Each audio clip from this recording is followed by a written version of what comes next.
live on the YouTube channel, which is great. So yeah, I suppose before we even start with everything, thanks David for being with us today.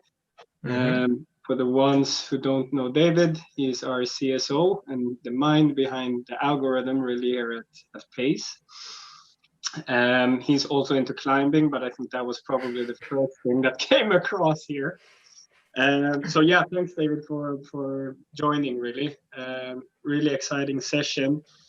Obviously have a few just general questions to you, but definitely want to drill down a little bit more into this white paper that you've started working on, or actually got a little bit into. So I suppose we'll take it from the very start. And I'm scared, Michael. No, I don't think you should be. There was 15 billion years ago, there was the Big Bang. And you were around already, or? No. I don't know, from the start, it's ambiguous.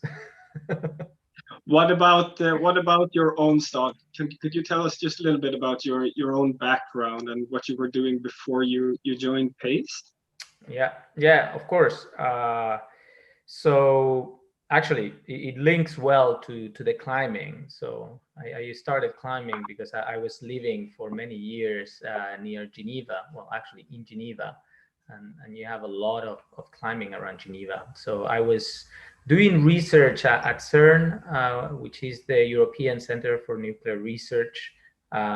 It's best known for having a big accelerator and having discovered the many particles actually throughout its history, but most recently the Higgs boson in 2012. So I was working there actually since 2006 up to 2016, basically on Higgs boson research and research supporting that. So I spent 10 years there, living most of that time in Geneva, and it was really a blast. And in 2016, I think by then, the Higgs was discovered in 2012. Then we did a lot of research around that leading up to 2016. And by then I realized that the next big leap in physics was going to come 40 years later from a much bigger accelerator that was going to require a massive amount of investment. And I thought, well, that's not for me. I don't want to be waiting around for 40 years to see what happens here. So I switched industry. I went to industry where things were, of course, are fairly fast-paced. And I was interested in many things. I think there are challenging problems to solve in many industries. I first went to California, and I was working in Silicon Valley on computer vision problems for self-driving cars. It was the time when there was a lot of funding being poured into self-driving technology. So it was a good time, but for personal reasons, as you can probably tell from my accent, I'm Spanish. I decided to move to this side of the Atlantic, and I moved to the UK, where I was working for a couple of years in the financial sector. So basically hunting for signals that might help you invest. So I was working on a hedge fund for a couple of years before I started working for Pace. Wow, so physics, self-driving cars, finance, and what actually then drove you into working for Pace? You've touched on quite some industries already. Yes, I think when you talk to people who work on technology or in data science, they don't see themselves as, a finance person or a self-driving car person. I mean, some of them do if they're very specialized in what they do, but they see themselves more as generalists, people who understand how to use a set of techniques, and in this case, are techniques for modeling. So the leap wasn't so far as one might think. The reason why I switched is that I was having dinner with Jason one of the co-founders at Pace. This must have been like 6 months before I joined, and he was telling me about the kind of work they were doing. I knew Jason through a common friend, so both Jason and I studied in the US in the same university. We did not overlap, but we had similar backgrounds. He had studied physics, I had studied physics, and we were both foreign students in the US. So we had a very similar circle of friends. So when I moved to the UK, I immediately got introduced, and he was telling me about what he was doing, where the industry was, what kind of challenges they were facing, and I thought, well, actually, those kind of problems are very interesting, and they are not solved, despite what a lot of people may think. So there is a lot of work to do in order to get to what might be optimal solutions in solving the problems of revenue management. So after that I met the team. I met another founder, the two other founders, Jens and John Paul. John Paul also came from the same university. He was good friends with Jason, and he was just a very well. He had worked on operations research for many years. He was a professor. He still is, and he had a lot of very interesting ideas of how to tackle revenue management in a different way. And also he could explain and articulate why it hadn't been tackled in those ways in the industry. So he understood what the problems were. I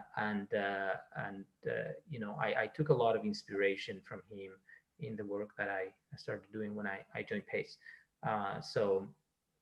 Yeah, I would say that it was a journey, of course, but a lot of the things that I had learned about statistics, Bayesian probability, model building, machine learning, all these things are actually applicable to what we do at Pace and the problems that Pace is trying to solve. So it was actually a fairly good fit after all. Cool. Yeah, I think we'll have reason to go back to the problem solving within revenue management later on here. There's no doubt about that. But maybe just before that, for someone with your background, you've been working in a lot of different atmospheres, a lot of different areas and industries. Is there anything now, a few years into having worked closer towards the hospitality industry? Is there anything in particular that attracts you about hospitality, and in that sense, especially, of course, revenue management? People like me are typically attracted to challenging problems, I was very surprised actually first time I started talking to revenue managers. I mean, like yourself.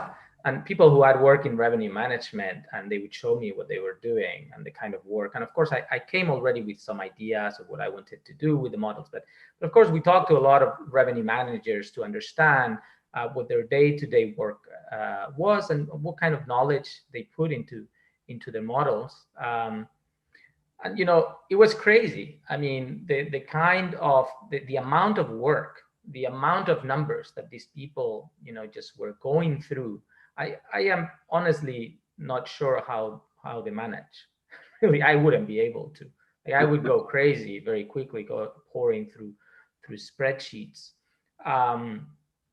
We also talked to other revenue managers, which were using more sophisticated solutions with some degree of automation, and those people were very knowledgeable. They just knew a lot. So for me, it was very interesting to talk to those people and try to think, well, all these things that the sophisticated revenue managers know, how can we make them in such a way, put them in such a way, get that information in such a way that less sophisticated revenue managers, people that just don't have the time because they are going crazy with their hotel, maybe they are even general managers, or maybe they're revenue managers, but they have a lot of properties that they are managing. how can we make sure that a lot of those things get automated into the model, and they don't need to worry about them, because otherwise it seemed to me that their lives, their jobs were so hard that even if they were doing 100% their job 100% well, even with the assistance of tools, they were still going to be leaving a lot of money on the table and not going to be able to react to market changes. So yeah, I mean, I guess that was an interesting thing, an interesting observation that highlighted, the challenges in the problem solving, what kind of things we need to consider to help as many revenue managers as possible and as many hotels as possible, and also how much work and how much is put into this type of subject, and again, the complexity of the operations of our hotel, and how we need to take all those into account. Cool. I mean, you're mentioning challenges, and I'm sure a lot of us can relate to the things you're talking about here, especially the ones working in revenue management. If we put the challenges aside, where do you see the biggest sort of opportunities in relation to tech and hospitality, or revenue management for that matter? So I think some of that I have already hinted at. Which is, there was a lot of complexities for people, and some people were using spreadsheets, some people don't use much. So I think there is, the moment you take a lot of the information that we are taking and automate a lot of the work, all of a sudden the person that used to have 1 hour for a strategic revenue management a day, which there will be some, has a lot more time, has 4 hours. And the person that had 0 hours can use your revenue management system and be doing a lot of tactical revenue management and even some strategic revenue management. So what you're doing through that process is democratizing revenue management. So you are actually saying, well, there are all these techniques that the big chains have been using for 20 years. You're a 20-room hotel, you can use them as well. There is absolutely nothing preventing you from doing that. So we extend the spectrum of the kind of properties that can use it, and that's generally good for the health of the industry in general. I mean, nobody's going to lose from this, because this is not the kind of revenue management that we do, and the kind of revenue management that maximizes profit according to academic and commercial research, is the one that is not a race to the bottom. It's the kind of revenue management that actually tries to understand the customers and price as high as you can, so that they still come. So yeah, basically this is not a zero-sum game. This is a game where everybody has to win, and by democratizing revenue management, all of a sudden you actually increase the health of the overall industry. So that's one big thing. And that's not just small hotels. There is also a lot of medium-sized chains that can benefit from that.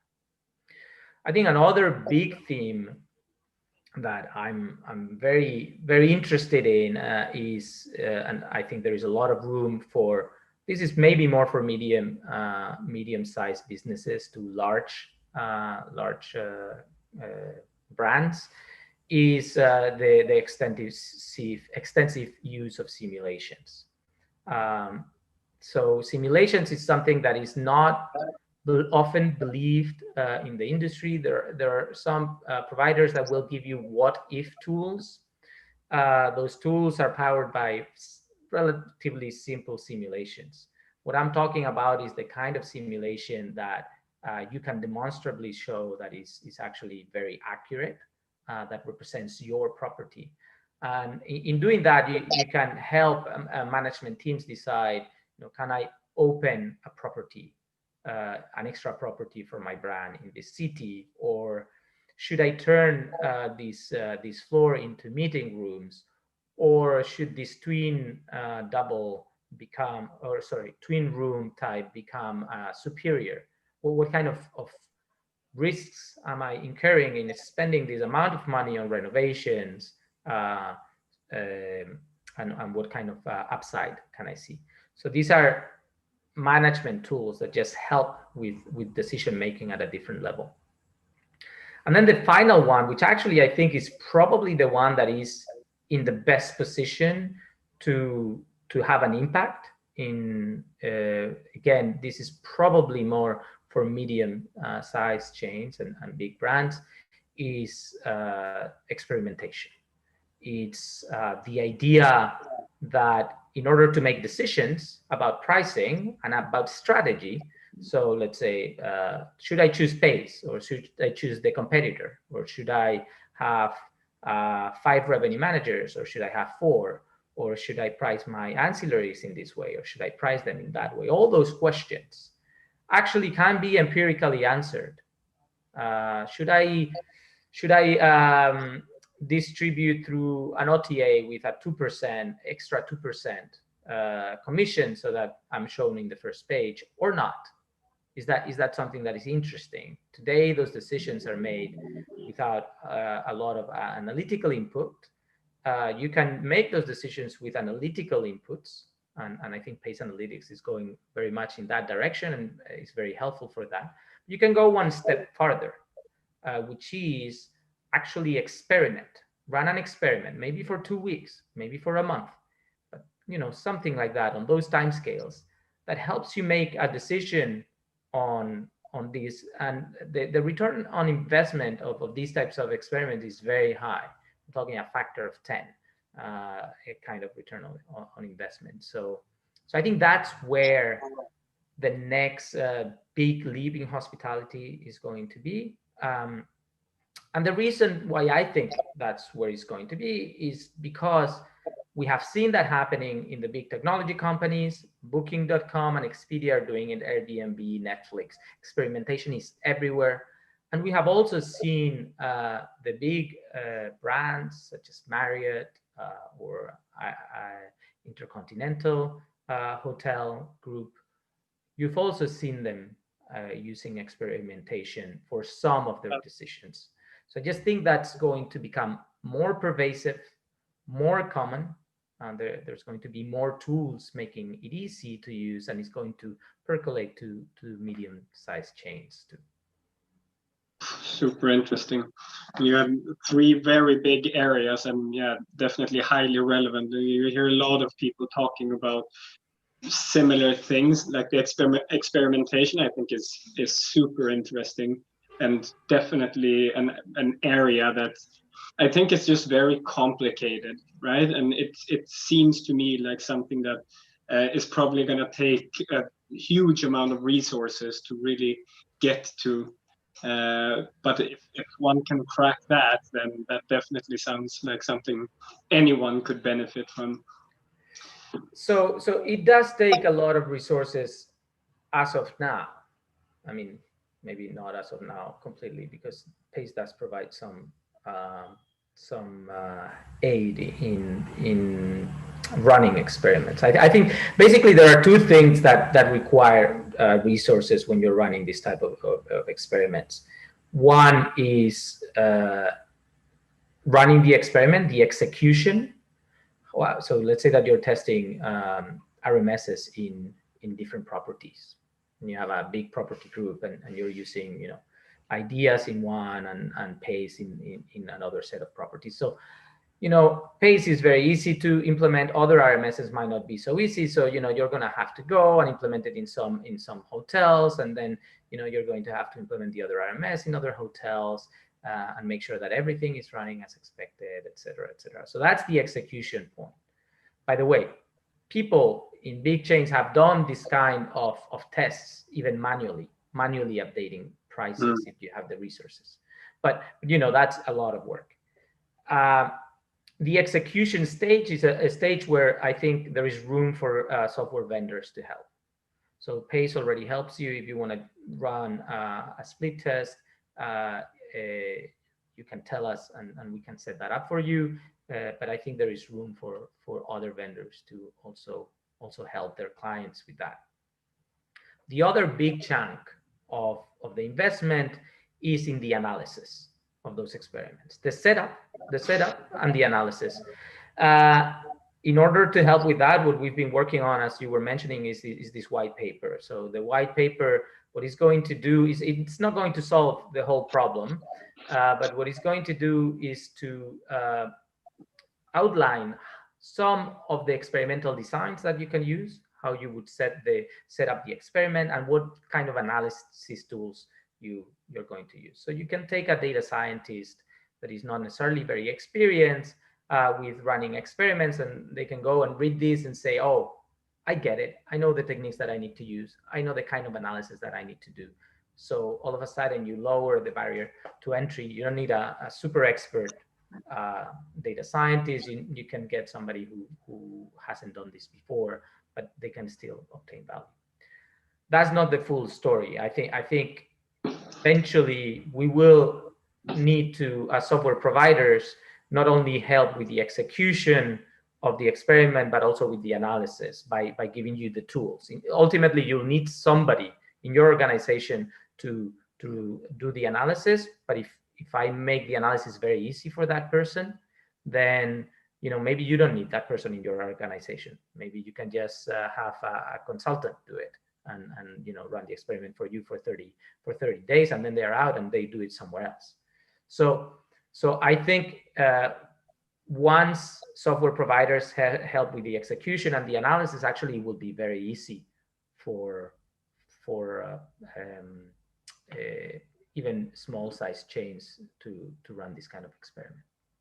So for someone, because we were definitely cruising in towards the white paper here, which was inevitable all along.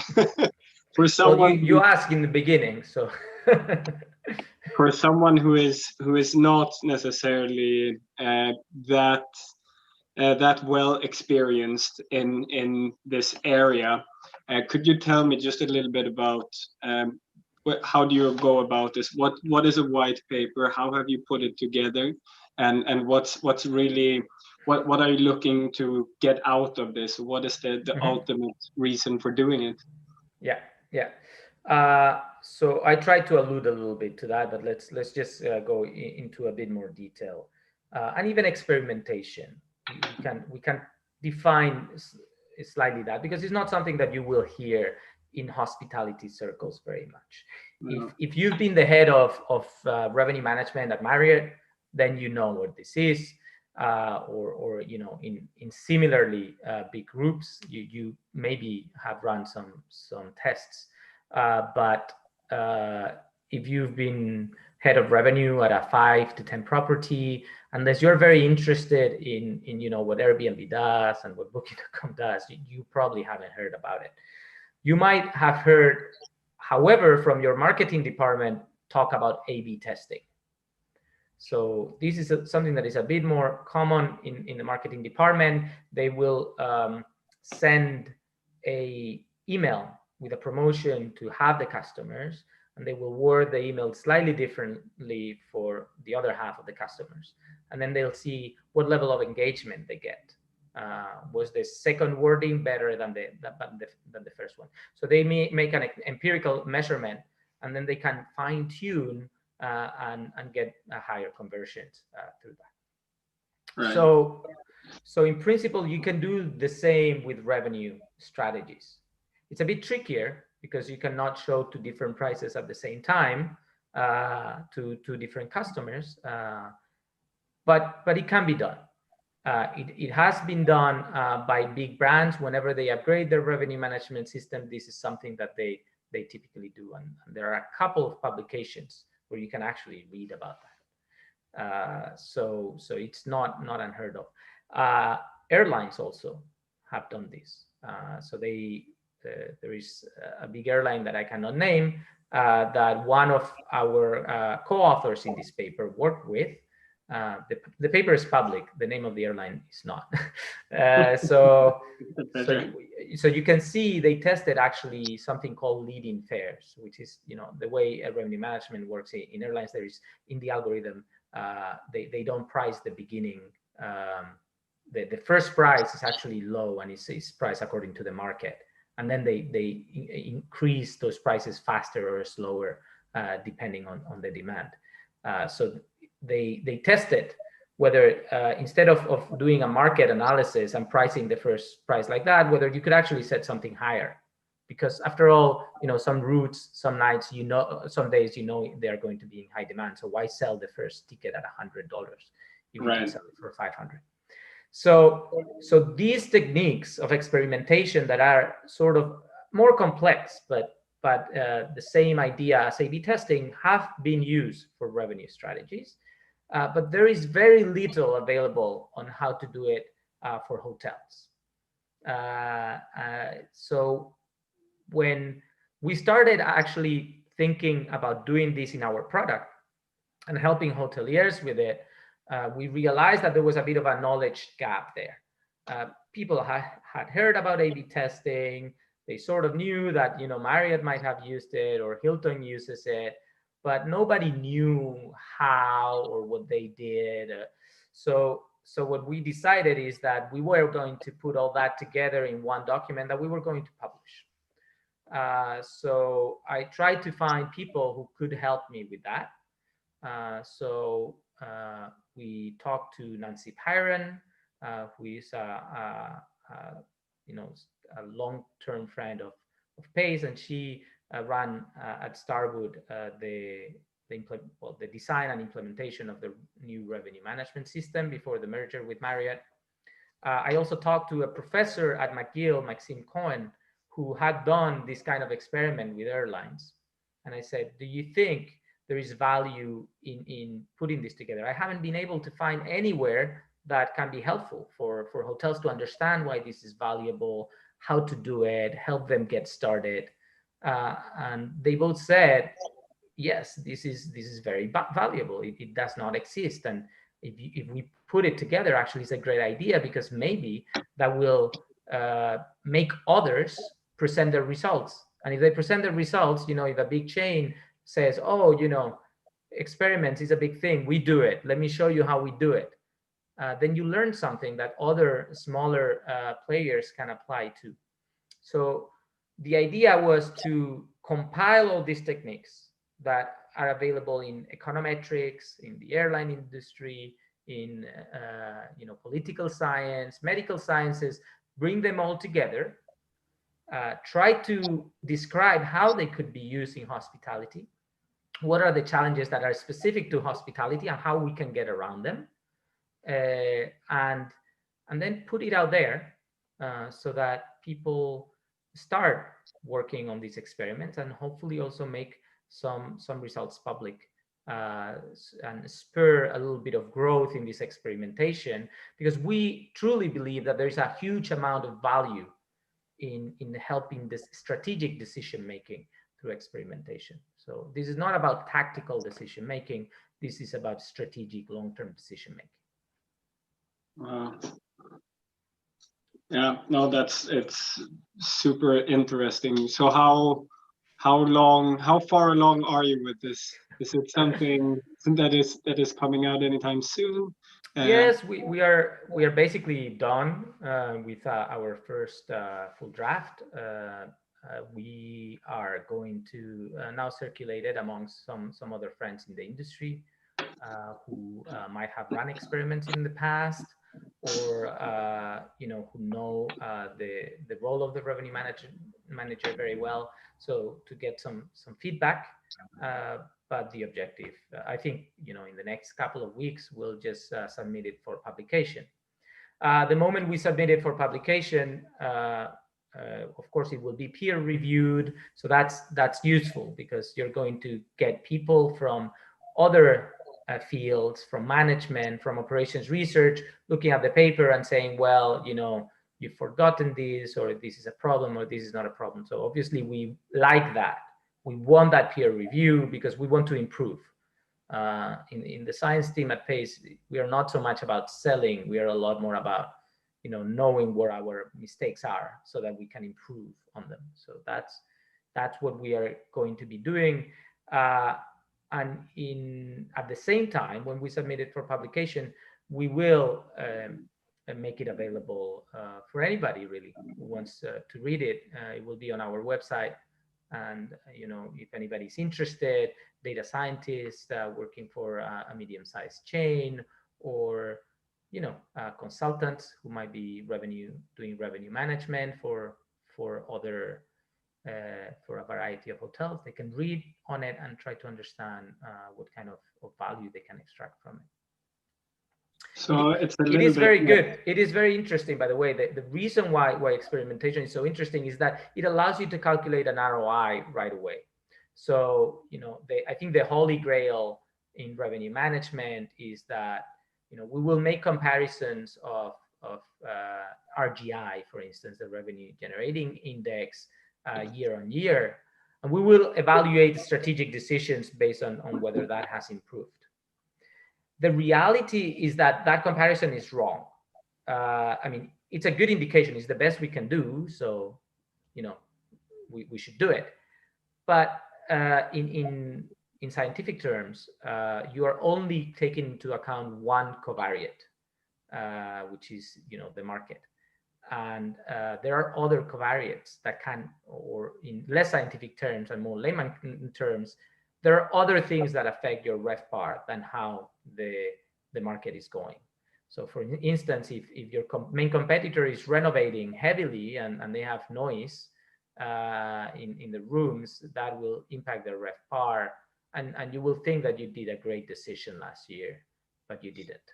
And of course, you can then get to know your competitor, and then you'll prove me wrong. But the point is not that. The point is that there are many things that are not under your control, and it's impossible to take them all into account. So when you go into the field of experimentation, you can prove that I implemented this revenue management system and this other one. And this one gave me a 5% increase in revenue, but this other one gave me a 7% increase. And that 2% difference is actually way more expensive than the difference between any revenue management system. So a lot of people, in terms of revenue management systems, they're going to look and say, oh, I'm going to go for the cheaper option. Yeah, well, you can go for the cheaper options, but if the cheaper option makes you 5% and the more expensive option makes you 7%, you're losing a lot of money in this decision.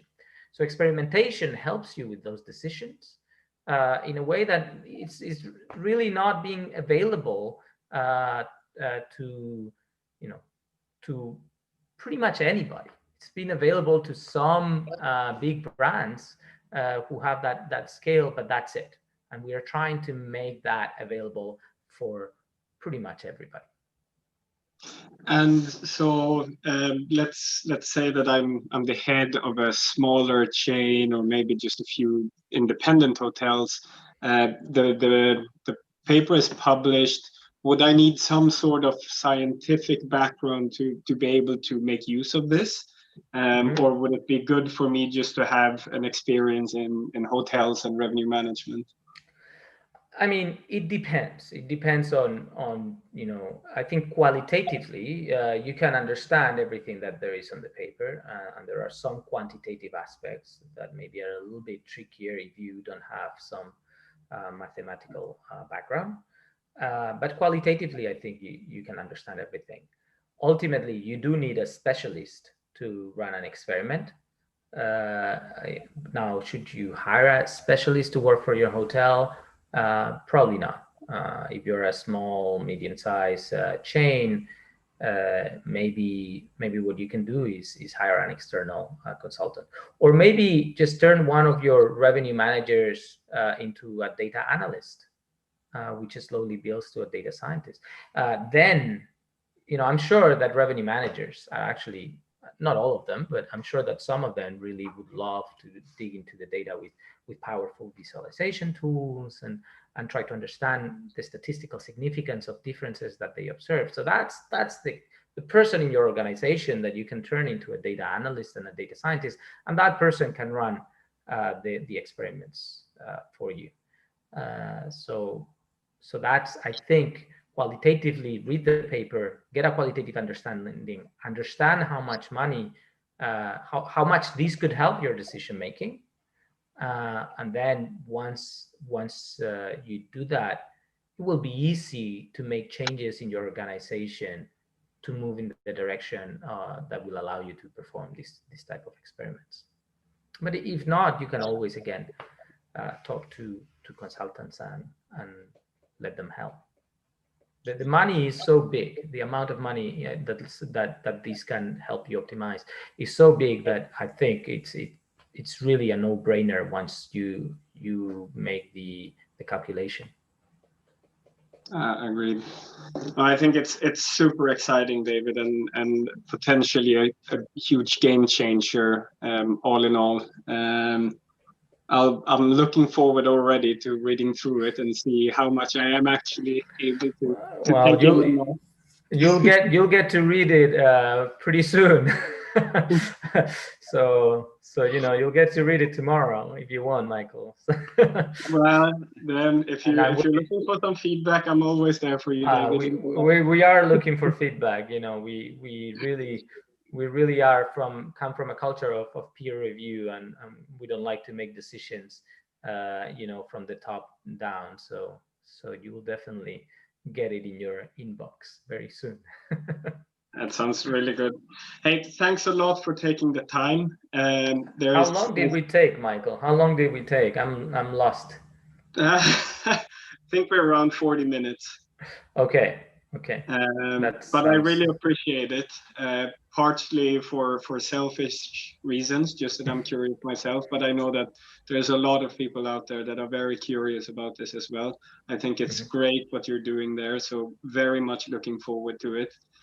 Anyone listening, if you have any questions for myself or probably more likely David, reach out and we'll come back to you. But again, thanks a lot, David, for taking the time today. Well, no problem, Michael. Always happy. Scientists always love to talk about their work, so it's an easy one. All right. Well, then you might come back in a few weeks time again once it's published. I'll be happy to. Amazing. Thanks a lot, and have a nice day. Thank you.